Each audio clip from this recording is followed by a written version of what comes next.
Merhaba değerli takipçilerim. Server'in mutfağına hoş geldiniz.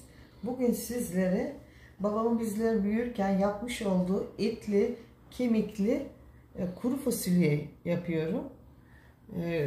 Kuru fasulyem 24 saat oldu, ıslattım. Şöyle 200 milimlik bardakla 4 su bardağı kuru fasulyemi ıslattım. Yarım kilo kuşbaşı kuzunun butundan yaptırttım. İçerisine bir de şöyle 2 tane kemiğini ayırttım. Şimdi 1 saattir suda bekliyor. Bunu bir su daha yıkayacağım. Kırmızı kanlı suyu gitmesi için. Etimi bir su yıkadım. Ev salçam var. Kendi yapmış olduğum videosu var. İzleyebilirsiniz. Yalnız ev salçasını değil, kendi yapmış olduğum yine videosu olan domates sosumu da ikisini birlikte kullanacağım. Fasulyemi haşlamadan pişireceğim. Bizim babam da haşlamazdı. Lezzeti o zaman şahane oluyor. İçinde kalıyor. Gaz yapmaması mümkün değil. Çünkü tuzla, 1 tatlı kaşığı tuzla 24 saat ısladı. 3 su yıkadım. Gazı kalmadı. İçerisine yine de emniyet için 1 çay kaşığı kimyon koyacağız son aşamada. Kuru soğanım, sarımsağım, zeytinyağı. Şimdi pişirme aşamasına geçiyoruz. Etimizi yıkadım. Suyunu süzdüm. Öncelikle etimizi önce pişireceğiz. Çünkü kuru fasulyemiz 24 saat ıslandığı için çok çabuk pişiyor. Bir de kuru fasulyemiz ithal değil, yerli. O yüzden çabuk pişiyor. 1 su bardağı su. Bu kadar yeter. Şimdi kapağını kapatıyorum. Kaynadıktan sonra kahve ocağına alıyorum. Suyunu çekene kadar eti yumuşamasını bekliyoruz. Çok da yumuşamasına gerek yok. Bir de kuru fasulyeyle birlikte pişecek. Şimdi kapağını kapatıyorum. Kaynamasını bekliyorum. Daha sonra altını kısıp kahve ocağına alacağım. Çay bardağı zeytinyağımızı tavamıza koyuyoruz. Kuru fasulyemizin sosunu hazırlıyoruz. İçerisine 1 adet kuru soğan doğramıştık. Onu ilave ediyoruz.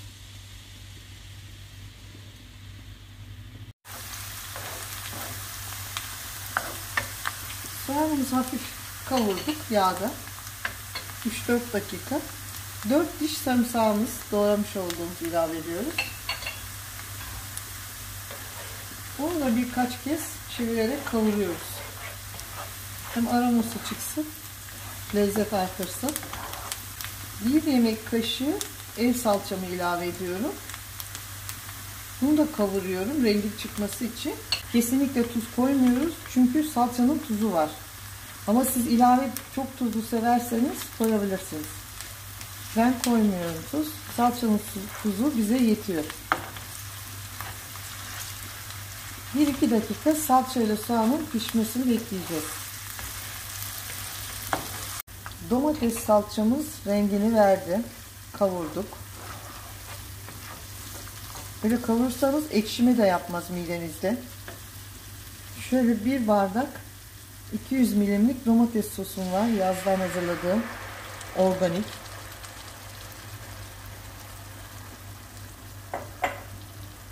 Soğanlarla birlikte salça, bu sosumun 5 dakika kaynamasını bekleyeceğiz. Etim pişiyor. İyice kısık ateşe aldım. Daha 10 dakika oldu. Devam edecek. Sosumuz oldu. Bu aşamada baharatlarını koyuyoruz. 1 tatlı kaşığı acı pul biber.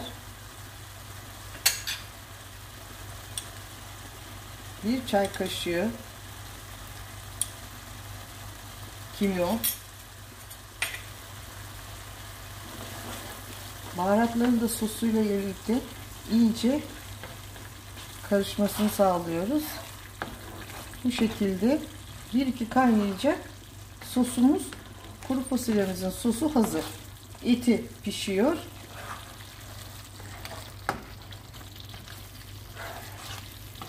Şimdi sosumun altını kapatıyorum. Etin pişmesini bekliyorum. Evet, etimiz yarım saat kahve ocağında çok kısık ateşte yavaş yavaş pişti. Kemikleri de pişti bakın. Artık kemiklerimizi içinden alıyoruz. Kemiklerimizin lezzetini verdi. Görevi bitti. Bakın eti yumuşacık pişmiş, görüyor musunuz?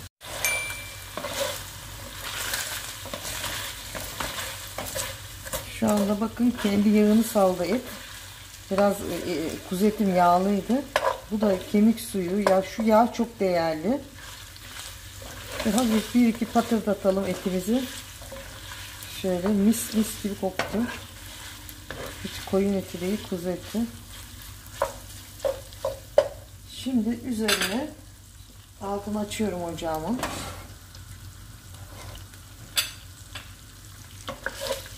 Bakın yağını da erittik. Lezzetini aldık. Şimdi daha sonra sosumuzu ilave ediyoruz.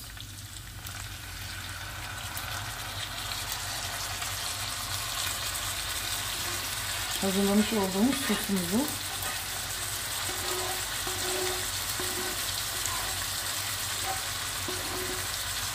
bu çelik tencerede yapıyorum ama ben işlemler böyle çukur olunca çok iyi görünmüyor.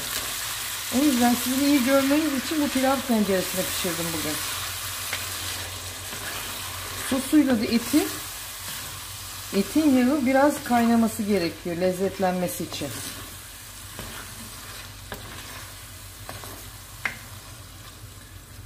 Şu an 1-2 dakika kaynasın etle birlikte. İyice birbirlerine geçsin lezzetleri.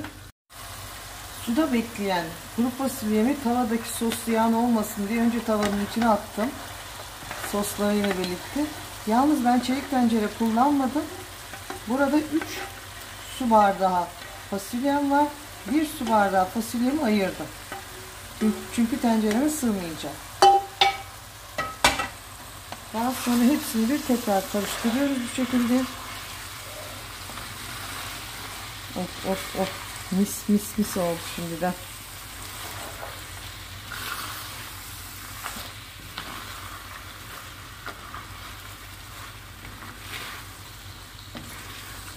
Bir iki dakikada böyle etiyle, sosuyla fasulye kaynasın. Sosunu iyice içine çeksin.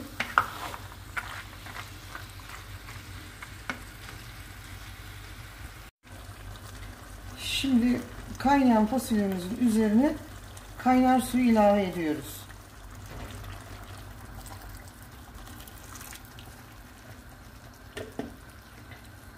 Şu şekilde bakın kıvam. Şimdi 15 dakika kaynayacak.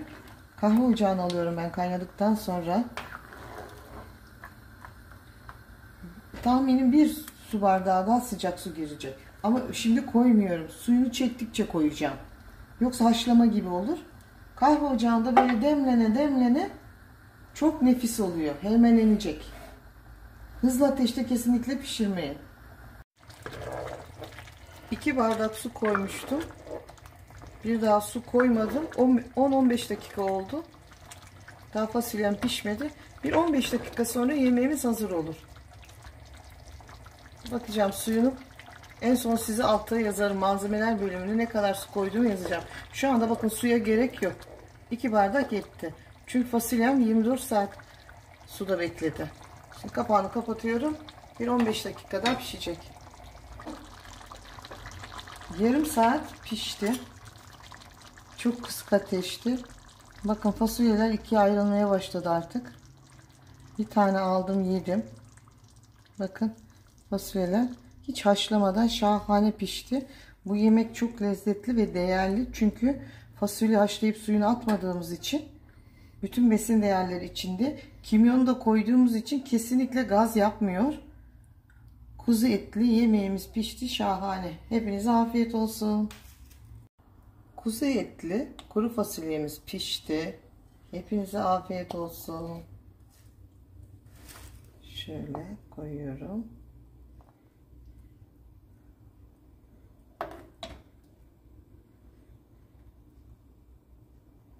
Kuru fasulyem de çok lezzetli, yerli.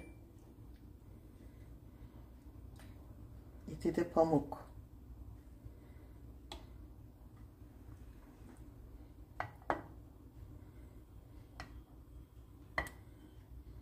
Şimdi turşuyla. Yanında pilavım da pişti. Pilav çekimini bugün göstermedim. Lütfen bu güzel kuru fasulyemi deneyin. Bu tarifi verdiğim ölçüler çok düzgün. Hepinize afiyet olsun. Sağlıkla kalın, mutlu kalın. Lütfen kanalıma abone olup beğenip yorum yazar mısınız? Desteklerinizi bekliyorum. Teşekkür ederim. Hoşça kalın. Kahve ocağında pişince bakın fasulyelerimiz hiç parçalanmadı. Etimiz de tam kıvamında pişti. Bakın parçalanmak üzere. Süper bir lezzet. Sizin için tadıyorum.